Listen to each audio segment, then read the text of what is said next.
శుభకార్యాలకు పూజార్ల కోసం వెతుకుతున్నారా? పూజారీస్.com లో అతి తక్కువ ధరలకే పూజార్లను ముందే బుక్ చేసుకోండి. వెంటనే కాల్ చేయండి. నమస్తే, వెల్కమ్ టు సుమన్ టీవీ. నేను మీ యామ్ని. ఈ 2024 సంవత్సరంలో అసలు ఈ 12 రాశుల వారికి ఏ విధంగా ఉంటుంది, ఈ విషయాలు మనకి తెలియజేయడానికి ప్రస్తుతం మనతో ఉన్నారు తొలి తెలుగు జ్యోతిష్య పండితురాలు, పంచాంగంకర్త డాక్టర్ ఈడుగంటి పద్మజారాణి గారు ఉన్నారు. వారితో మాట్లాడదాం. నమస్తే అండి. నమస్కారం.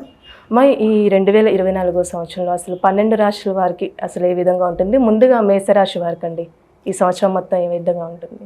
ముందుగా మనం ఈ విషయంలోకి వెళ్లే ముందు ఎప్పుడు కూడా 2024 సంవత్సరంలో మేషరాశి వాళ్ళకనే కాదు, మేషరాశి నుంచి మీనరాశి దాకా 12 రాశుల వాళ్ళకి అసలు ఈ సంవత్సరం ఎలా ఉంటుంది, దాంతోపాటుగా మనకి ఏమైనా రెమెడీస్ కూడా అవసరం అవుతాయా అనే మొదలైన విషయాలని తెలుసుకోబోయే ముందు 1 by 1 మనం వెళ్ళబోతున్నాం. అందులో మొట్టమొదట మనం ఈ మేషరాశి గురించి తెలుసుకునే ముందు అసలు ప్లానటరీ పొజిషన్ ముందు మనం తెలుసుకోవాలి. జనరల్గా తెలుగు వాళ్ళు అనేటప్పటికీ మనం ఎంతసేపు కూడా పంచాంగం అది ఉగాదితో మొదలవుతుంది. కానీ ఇదేంటంటే మనం జనవరి నుంచి డిసెంబర్ దాకా ఇప్పుడు మనం మాట్లాడుకునేది ఈ జనవరి నుంచి డిసెంబర్ దాకా 2024లో అసలు మిగిలిన ప్లానటరీ పొజిషన్ కనుక మనం ఒకసారి అనుకుంటే దాని ప్రకారం మిగిలిన దానికి వెళ్ళొచ్చు.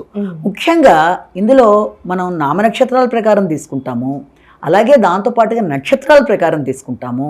అలాగే ఇప్పుడు మేషరాశి అని అడిగావు, అది మేషరాశి అయినా, మేషలగ్నమైనా, నామ నక్షత్రాలైనా, జన్మ నక్షత్రాలైనా ఇవన్నీ చూసుకుంటూ అంటే దాని రిలేటెడ్ పర్సన్స్ అవి చూసుకొని ముందుకు పెడతారు.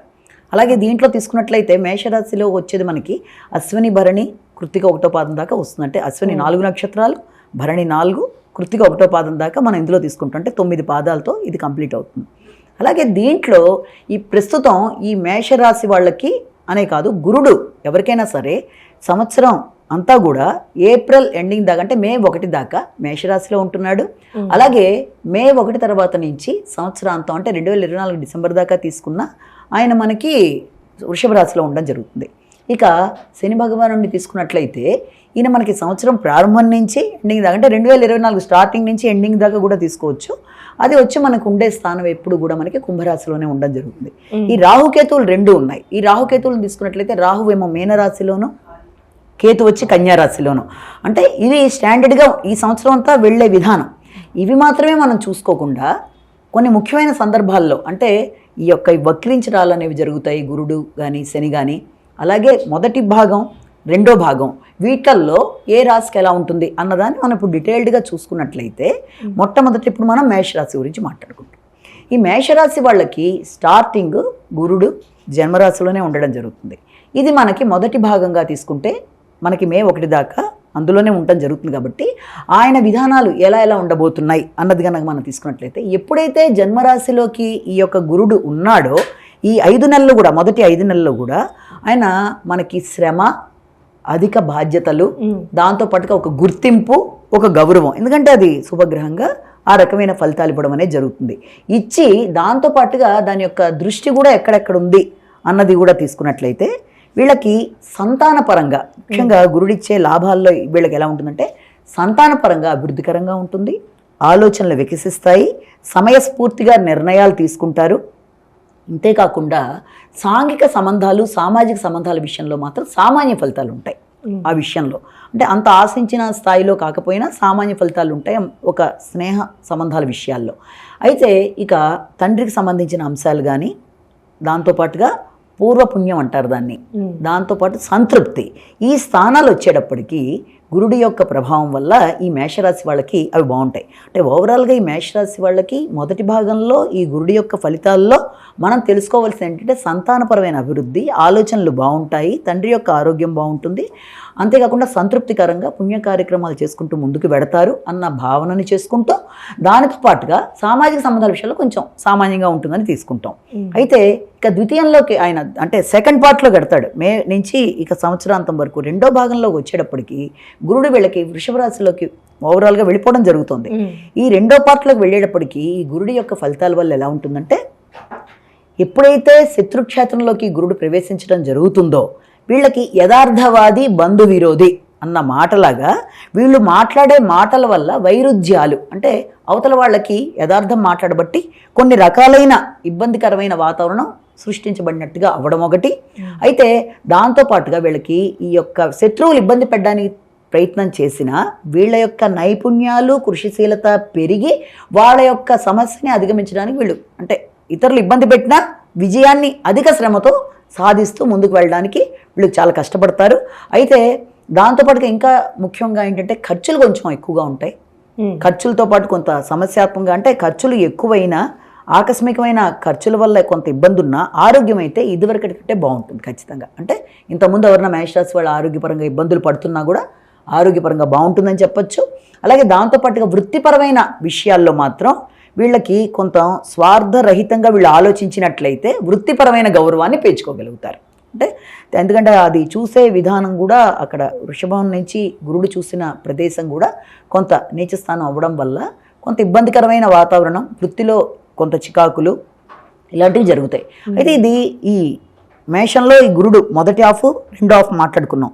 ఇవి మాత్రమే కాకుండా ఇక శని భగవానుడు కూడా ఉంటాడు. సంవత్సరం ప్రారంభం నుంచి చివరి దాకా ఆయన దాంట్లోనే ఉంటాడు. ఎప్పుడైతే శని లాభస్థానంలో ఉండడం జరుగుతుందో రావలసిన లాభాలు వీరికి ఆలస్యంగా వస్తాయి. ఖచ్చితంగా వచ్చిన ఆలస్యాలు, ఆటంకాలు కొంత ఇబ్బందికరంగా ఉండడం అనేది జరుగుతుంది.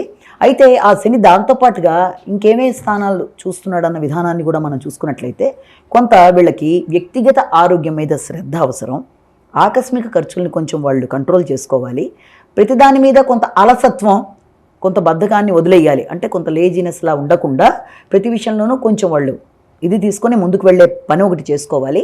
తర్వాత వీళ్ళ ఆలోచనలే కొన్నిసార్లు వీళ్ళకి కొంత ఇబ్బందికరంగా ఉంటాయి కాబట్టి సంతానం విషయంలో కానీ ఆలోచనల విషయంలో కానీ కొంచెం ఆలోచనలను సరిగ్గా తీసుకుంటూ ముందుకు వెళ్ళవలసిన అవసరం అయితే ఖచ్చితంగా ఉంది. అలానే ఇప్పుడు వివాహ ప్రయత్నాలు చేస్తున్న వాళ్ళకండి ఈ ఇయర్లో అసలు ఏ విధంగా ఉండొచ్చు వాళ్ళకి? మేషరాశి వాళ్ళకి వివాహ ప్రయత్నాలు చేస్తున్నప్పటికీ కూడా ఇందాక చెప్పాను సాంఘిక సామాజిక విషయాల్లో మొదటి భాగంలో వీళ్ళకి సామాన్య ఫలితాలు ఉంటాయి. అంటే సామాన్యంగా ఉంటుంది కాబట్టి ఆ విషయంలో మనం సామాన్యంగా ఉన్నా కూడా మన ప్రయత్న లోపం లేకుండా మనం ముందుకు వెళ్ళొచ్చు. అయితే ఇది సెకండ్ హాఫ్కి వచ్చేటప్పటికీ ఏదైనా కొంత ఆ విషయంలో మనకి ఫేవరబుల్గా స్టెప్స్ ముందుకెడతాయని అనుకోవచ్చు. అయితే రాహుకేతుల యొక్క ప్రభావం కూడా తీసుకోవాలి కాబట్టి సంవత్సరం ప్రారంభం నుంచి చివరి దాకా వీళ్ళకి కొంచెం ఖర్చులు అధికంగా ఉంటాయి. తర్వాత ప్రయాణాలు ఒకటి ఎక్కువగా ఉంటాయి. అనవసరమైన వేస్టేజ్ ఒకటి ఎక్కువ ఉంటుంది. ఖర్చుల విషయంలో కొంత నియంత్రణ మాత్రం ఖచ్చితంగా అవసరం అవుతుంది. అయితే ఎక్కువ మనని ప్రలోభ పెట్టి ఇవి చేస్తాము అనే వాళ్ళకి తొందరపాటు లొంగకుండా జాగ్రత్త పడాలి. అలాగే విజయాల మీద వీళ్ళకి ఆసక్తి తక్కువగా ఉంటుంది. అంటే సక్సెస్ఫుల్గా ముందుకెళ్ళాలి, రోగనిరోధక శక్తిని పెంచుకోవాలి అన్న వాటి మీద అంటే దేని మీద వీళ్ళకి ఇంట్రెస్ట్ ఉండదు. ఒకలాంటి వైరాగ్య భావన, విజయం దేవుందిలే పర్లేదులే, కాంపిటేటివ్ స్పిరిట్స్ అనేవి తగ్గుతూ ఉంటాయి. విద్యార్థులకి ఖచ్చితంగా వీళ్ళు ఏం చేయాలంటే ఆ కాంపిటేటివ్ స్పిరిట్స్ని వీళ్ళు పెంచుకుంటూ ముందుకు వెళ్ళాలి. అంటే నిర్లక్ష్యం అనేది ఈ విషయంలో తగదు కాబట్టి ఆ రకంగా చూసుకోవాలి. ముఖ్యంగా ఈ శని కుజులు అలాగే ఈ యొక్క రాహు కుజుడు కలిసిన టైంలో ఫస్ట్ హాఫ్లోనే వస్తుంది. ఇది కూడా ఈ మార్చి నుంచి మనకి ఏప్రిల్ ఎండింగ్ దాకా ఉండే టైంలో కూడా వీళ్ళు ముఖ్యంగా ఆశతో ఏదైనా భూముల మీద ఏదైనా రావాలి అని ఎదురు చూస్తున్నా ఆ విషయంలో కొంత ఇబ్బందికరంగానే ఉంటుంది. అంటే రావాల్సిన దాంట్లో కొంత ఇబ్బందికరమైన వాతావరణం ఉంటుంది. ఆశకి లొంగి ఇబ్బందులు కడతారు.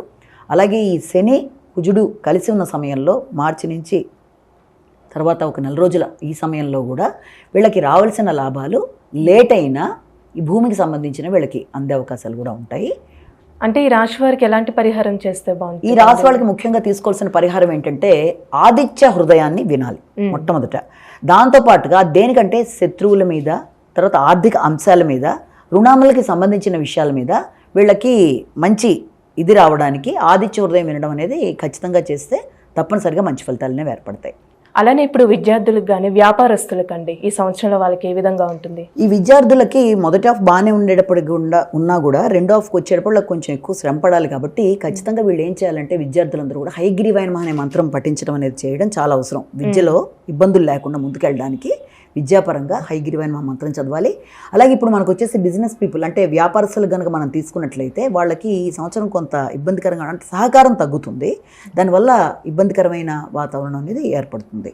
ఇక స్త్రీల విషయం తీసుకుంటే స్త్రీలకి బాగుంటుంది.